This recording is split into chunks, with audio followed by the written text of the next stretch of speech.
Jesus não era o Messias esperado por nós, judeus, e o motivo é simples. Resumindo, é porque Messias é um cargo político e Jesus em nenhum momento liderou o povo de Israel, muito menos politicamente falando. Vou explicar o que quero dizer, mas antes é preciso entender o significado da palavra Messias ou Mashiach em hebraico.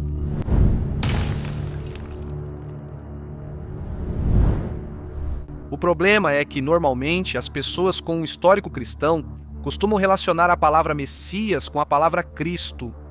Ou seja, a palavra Cristo em grego significa Messias. As pessoas costumam relacionar isso com Jesus, e por isso toda vez que associam Jesus a Cristo, também associam a palavra Messias. Mas o que significa a palavra Messias? Se as pessoas entendessem seu significado original, perceberiam que Jesus não foi um Messias. E por que eu digo que a palavra Messias tem a ver com política? Eu explico. Messias é a forma em espanhol de dizer o termo Mashiach em hebraico, ungido. Na tradução em espanhol, o que significa ungido? Pois ungir era um ritual que em Israel fazíamos na antiguidade para assim delegar um cargo coletivo a certas pessoas. Por exemplo, a certos descendentes de Arão, o irmão de Moisés. Antes, eles eram ungidos com óleo para lhes dar o cargo de sumo sacerdote. Isso era feito com óleo de unção, conforme Êxodo 30. E esse óleo também era usado para coroar os reis de Israel. E não estou falando de coroar literalmente com uma coroa, como nos filmes. O que quero dizer é que a unção era uma forma de conceder um cargo à realeza. Por exemplo, 1 Samuel, capítulo 10. Assim é coroado o rei Saul. 1 Samuel 16:13. Assim é coroado o rei Davi. 1 Reis, capítulo 1, versículo 34. Assim é coroado o rei Salomão. Existem muitos exemplos. Até mesmo Absalão, quando se rebelou contra o rei Davi, é mencionado como um ungido. Isso está em 2 Reis 19:34. Depois o Tanakh, a Bíblia hebraica, conta como esse óleo da unção foi escondido por Josias. E isso é como se fosse um óleo que era usado para fazer uma delegação coletiva. Agora, esse cargo era usado não só para coroar sacerdotes, ou para apontar os reis ou os profetas. Inclusive, essas pessoas que eram ungidas eram chamadas de ungidos, ou em hebraico, Mashiach, derivado de Linshoash, que significa ungir, como em Levítico 4:3, o sacerdote ungido, o sacerdote Messias. Ou em Salmo 105, versículo 15, que diz: no toquen a mis Messias, a mis ungidos. Agora, qual é o papel de um rei? Ou seja, o que se supõe que os reis fazem? Bem, governar, politicamente falando. Por isso, quando falamos de Melech HaMashiach, de um rei Messias, nos referimos a uma pessoa que deve reinar no sentido político. Tanto é assim que até figuras não israelitas, como o rei Ciro da Pérsia, são descritas como porque cumpriram uma missão política para dar independência nacional a Israel. Por exemplo, em Isaías 45, que está escrito: Assim disse Deus a Ciro, seu Messias. Porque lembremos que o rei Ciro, no ano 538 antes da Era Comum, fez um édito para que os judeus, que haviam sido expulsos da Judéia, pudessem voltar à sua terra e ter novamente uma autonomia política. Agora, nos tempos do Tanakh, estabelece-se a doutrina de que Deus escolheu o rei Davi e sua linhagem para governar eternamente sobre Israel. Mas, após a trágica queda do reino do império do rei Davi, começa essa esperança de que o rei Davi ou seus descendentes voltarão a governar. Essa aspiração se encontra em muitos lugares da Bíblia hebraica, Amós 9:11 e Isaías 11:10 em todo lugar. De fato, é uma das teses principais da seção dos profetas do Tanakh. Ou seja, o povo judeu começa a nutrir essa aspiração de que os descendentes do rei Davi retornem para estabelecer o reino. Agora, voltando à questão de por que Jesus não foi o Messias, e além de já termos definido o que significa a palavra Messias, o que faremos a seguir é traçar um pouco do desenvolvimento do conceito messiânico. Ou seja, devemos entender quais são as características do Messias, para assim definir por que nós, judeus, não consideramos Jesus como um Messias. Isaías talvez seja o profeta que mais influenciou na descrição do Messias. Isaías é quem destaca a importância da perpetuidade da dinastia davídica e transfere essa importância para as virtudes desse futuro rei. Ou seja, a partir de Isaías, o que realmente importa são as características do Messias. Essas são, por exemplo, que ele seja juiz, rei, mestre da Torá ou que não se oponha à Torá, que tenha carisma para governar, que seja profeta, que seja guerreiro. E atenção, a característica de que o Messias deve ser um líder militar é algo que aparece em praticamente todos os principais profetas da Bíblia hebraica. Essa característica de que o Messias deve liderar também militarmente Israel é um dos detalhes que mais influenciou a percepção na época do Segundo Templo. Havia muitas escolas no judaísmo, fariseus, essênios, galileus, saduceus de todos os tipos. E apesar dessas diferenças entre os grupos, em geral a grande maioria dessas escolas compartilhava a ideia de que haveria uma salvação futura. Mas o que significa salvação para a mentalidade judaica? Significa ser salvo do inferno? Esse é um dos pontos mais confusos para a maioria das pessoas, porque elas acreditam que salvação se refere a evitar um castigo metafísico ou algo assim. Acham que se refere a se libertar de um inferno eterno, sei lá o quê. Mas, na verdade, nas fontes mais antigas da literatura hebraica, quando se fala de salvação, não se relaciona com nenhum paraíso nem nenhum inferno, mas sim com a liberdade nacional de Israel. Ou seja, a palavra salvação na idiosincrasia judaica é algo que tem a ver com a liberdade nacional do povo judeu. Por milênios, judeus aspiram ter independência nacional em nossa terra. Por exemplo, como no caso de Zerubabel, que era um descendente do rei Davi, e no ano 519 antes da Era Comum, liderou a reconstrução da Judéia após o exílio babilônico. Os Macabeus foram um grupo de judeus anti-helenísticos que lutou para libertar a Judéia da ocupação seleucida. Em muitos casos, houve tensões entre os Macabeus e a casa de Davi pela reivindicação ao poder, pois lembrem-se, os Macabeus eram descendentes de Arão, não da linhagem davídica. E quando Aristóbulo I, que era da dinastia Hasmoneia, assumiu o título de rei, surgiu um sentimento de que os asmoneus estavam usurpando o lugar da linhagem do rei Davi. Isso aumentou ainda mais na época a importância de um Messias davídico, como reação coletiva dos judeus aos reis asmoneus. Além disso, a ocupação romana no século I a.C. reforçou a ideia da necessidade de um Messias davídico. Os judeus, até hoje, celebramos uma festa em nome dessa salvação realizada pelos Macabeus. Essa festa se chama Chanukah e é o que nós, judeus, celebramos. É quando Jerusalém conseguiu ser libertada dos poderes estrangeiros que haviam ocupado Israel. Ou seja, a aspiração pela liberdade nacional judaica sempre esteve muito presente em todas as gerações. E é por isso que, na época do Império Romano, quando controlavam a Judéia, surgiram inúmeros líderes que tentaram libertar Israel como nação. Assim, é nesse período histórico que aparecem diversas figuras militares e políticas que tentaram libertar a Judéia. Porque era muito grande o desejo dos judeus de ter uma liberdade nacional, e muitos desses líderes que estou mencionando por isso foram considerados potenciais para serem o Messias.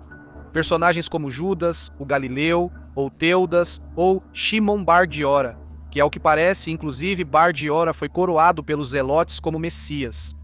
E é que até mesmo nas seitas judaicas mais afastadas, mais pacíficas, existia esse conceito de liberdade nacional. Por exemplo, os sectários de Qumran.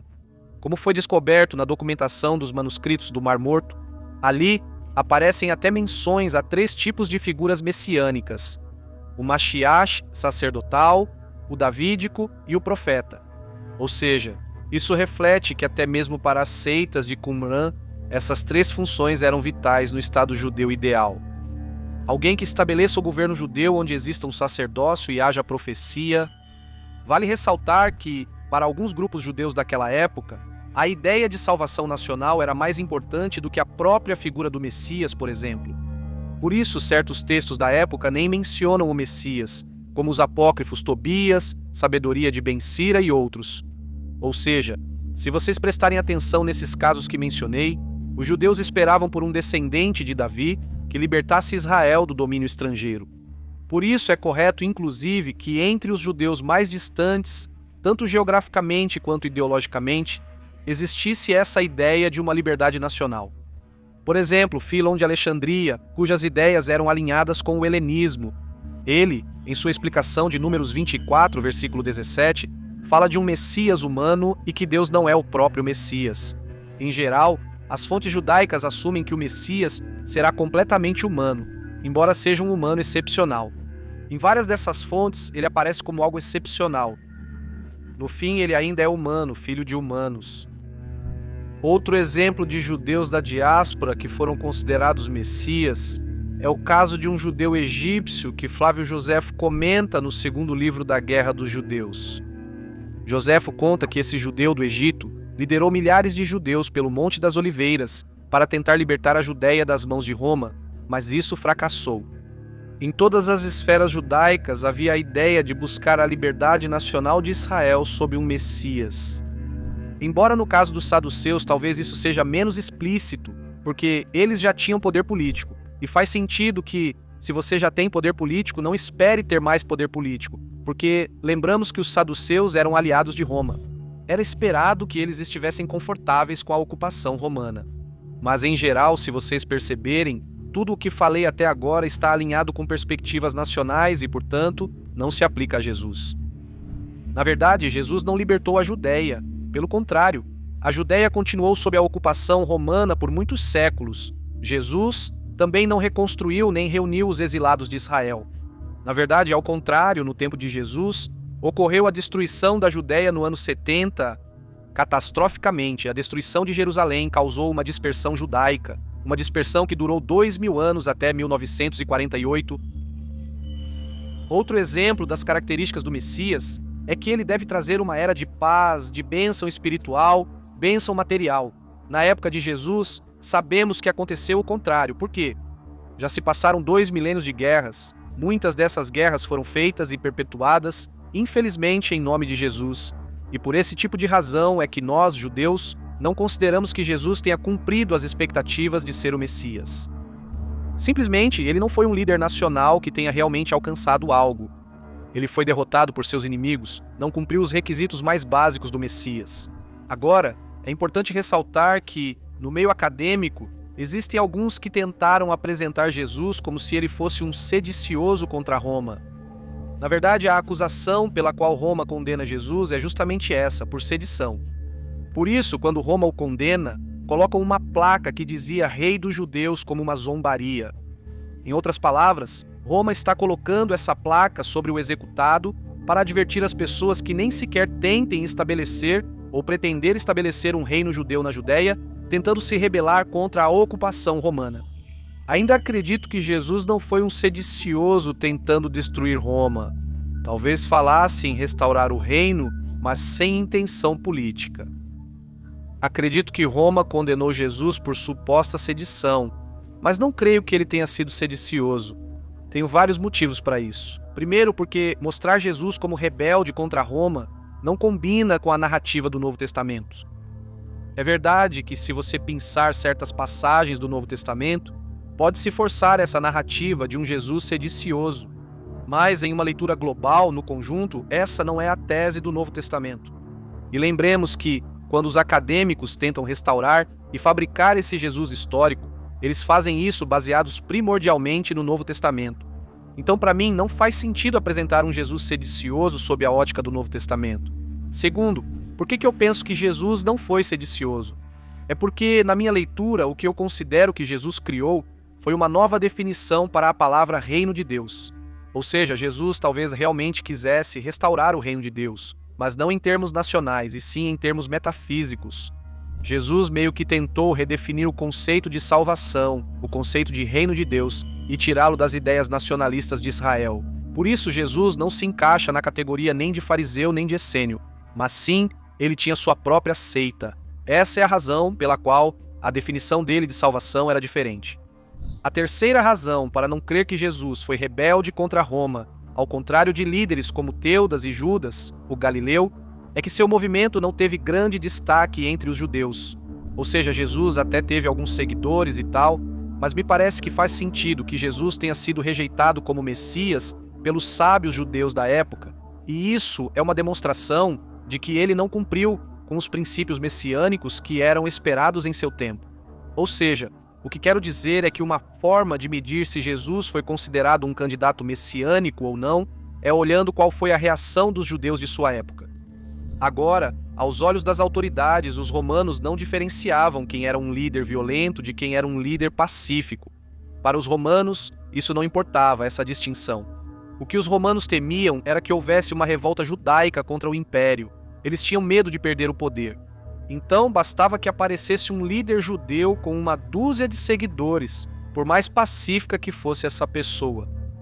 Mas só pelo fato de já ter seguidores, isso já era motivo suficiente para que Roma o tivesse na mira.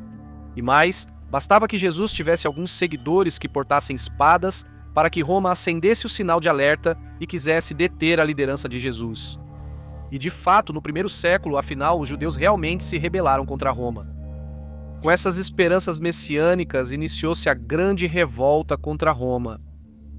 E o que aconteceu foi que os cristãos da época, na verdade, muitos deles eram judeus, não participaram nem ajudaram seus irmãos judeus na revolta contra Roma. Pelo contrário, os cristãos ficaram de braços cruzados enquanto Roma nos destruía na guerra. Por que os cristãos não participaram? Porque isso fazia parte do que Jesus pregava, não só sobre o fim dos tempos e toda essa crença, mas aparentemente sua postura era apática diante do imperialismo romano. Essa situação dos primeiros cristãos traindo seus irmãos judeus na resistência contra a opressão romana causou um distanciamento entre a expectativa messiânica dos judeus e a figura de Jesus. Alguns anos depois, houve outra revolta. Houve outra e depois mais uma revolta contra Roma entre os anos 132, 133, 135, que foi liderada por Shimon Bar Kokhba, e Shimon Bar Kokhba realmente cumpriu as expectativas messiânicas. Tanto que os sábios judeus daquela geração consideraram Bar Kokhba como um candidato a ser o Mashiach. No fim das contas, foi determinado que Bar Kokhba não foi o Messias, porque Bar Kokhba foi derrotado por Roma no ano 135. E isso que acabei de dizer é outro motivo pelo qual não consideramos que Jesus tenha sido o Messias, pois Jesus foi derrotado por Roma. Não existe isso de o Messias morrer nas mãos de seus inimigos. A única coisa que talvez se pareça é o conceito de Mashiach ben Yosef, que na verdade é uma construção conceitual rabínica que precede o Mashiach ben David, ou seja, o Messias filho de Davi, mas não é o Messias davídico que estamos esperando. Tanto é assim que até mesmo para os evangelistas era inesperado que ele morresse. Em João capítulo 20 é relatada a história de Tomé, o incrédulo, pois ele não acreditava que Jesus teria ressuscitado. Vejam dessa forma, se supostamente o Messias deveria morrer e depois ressuscitar, por que Tomé não acreditava na história da ressurreição? Afinal, por que tanto drama sobre a crucificação, se o Messias supostamente deveria morrer? Ninguém esperava que o Messias morresse. Para concluir, já dá para entender por que nós, judeus, não consideramos Jesus como Messias. Não foi ungido? Não reinou? Não libertou a Judéia? Não reuniu os exilados? O que ele fez, por favor?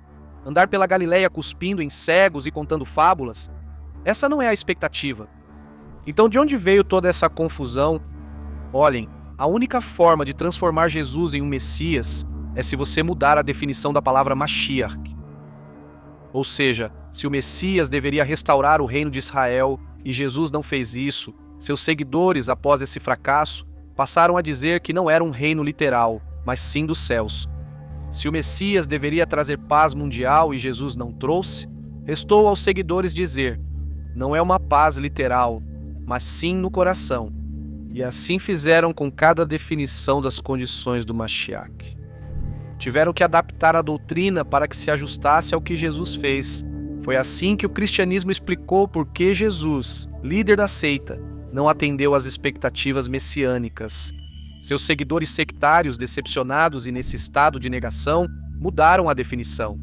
É a partir daqui que a palavra Messias no Ocidente se distancia do significado original. A palavra Cristo se distancia da palavra Mashiach original. E esse distanciamento ficou ainda pior com a cristianização do Império Romano, porque a doutrina cristã acabou expulsando o Mashiach do seu âmbito nacional. E por favor, se houver cristãos assistindo a este vídeo, peço que não se confundam. Meu propósito não é atacar Jesus. Também não, ou seja, eu não vejo sentido nisso. Por favor, não se ofendam, porque o que estou dizendo, meu objetivo não é tentar me referir a Jesus em si. Acho sem sentido atacar Jesus. No fim, ele foi apenas alguém que viveu há 2 milênios, só isso. Mas o que estou tentando fazer é analisar as razões ideológicas de por que nós, judeus, definimos a palavra Messias dessa forma e por que Jesus não se encaixa nessa definição. Não quero que vocês entendam isso como um ataque, nem a vocês, nem ao próprio Jesus. Só quero que a gente analise isso em nível histórico e como o cristianismo mudou a definição. Este exercício me ajuda a explicar por que judeus não acreditam na relevância messiânica de Jesus. E não porque tenhamos algo contra Jesus, porque de verdade não importa, isso já passou, pronto, acabou. Meu objetivo é explicar a vocês o raciocínio por trás das nossas expectativas como povo judeu. Por fim, existe uma noção de que Jesus teve que ser o Messias porque supostamente fez milagres e até ressuscitou.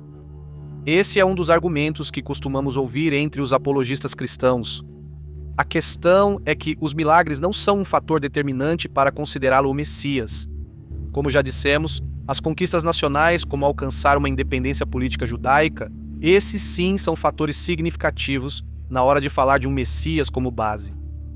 Porque você pode fazer todos os milagres do mundo, inclusive pode ressuscitar, como conta o Talmud no Tratado de Megilá, que Rabizeira foi degolado por Rabi e Rabizeira ressuscitou.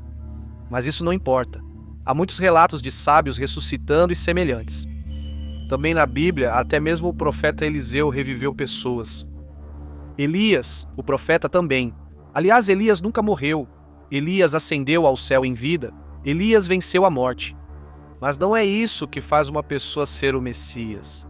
É tudo o que já mencionamos neste vídeo e que tem a ver com aspectos nacionais de Israel. E, enfim, há muito o que falar sobre esse tema. Em linhas gerais, o que acho que podemos tirar de tudo isso é que a ideia do Messias nos ajuda, como humanidade, a entender que este mundo pode ser um lugar melhor. Ou seja, o Messias como conceito nos dá a esperança de que o mundo pode ser um lugar melhor, de que algum dia não haverá mais guerras, de que não haverá mais competição, de que as nações do mundo podem conviver em paz. O fato de que a humanidade neste momento ainda não esteja em alegria eterna nos permite estar motivados para que nós, humanidade, trabalhemos duro para que, eventualmente, algum dia consigamos forjar um mundo de paz como tanto temos esperado. Se você está assistindo a este vídeo, mesmo sendo ateu, convido a nunca perder a esperança de que podemos construir um mundo melhor. Eu penso que com o esforço milenar do povo judeu que tivemos para voltar à nossa terra ancestral, nós, como judeus, acredito que somos um exemplo de que, em essência, é possível cumprir esse ideal messiânico do Mashiach, porque nossa resiliência, nossa esperança de voltar a Eretz Israel, acho que podemos tomar o exemplo do povo judeu como uma inspiração para entender que sim, é possível alcançar objetivos, por mais loucos que pareçam, com a ajuda de Hashem, que em breve vejamos se cumprir as palavras sobre o Messias. ושפט בין הגויים, והוכיח לעמים רבים, וכיתתו חרבותם לעתים, וחנותיהם למזמרות. לא יישא גוי אל גוי חרב, ולא ילמדו עוד מלחמה. Que o Messias julgará entre as nações e mediará para muitos povos, que transformarão suas espadas em arados, suas lanças em foices, e que nação não levantará espada contra nação, e não aprenderão mais a guerra. Uma saudação de Israel.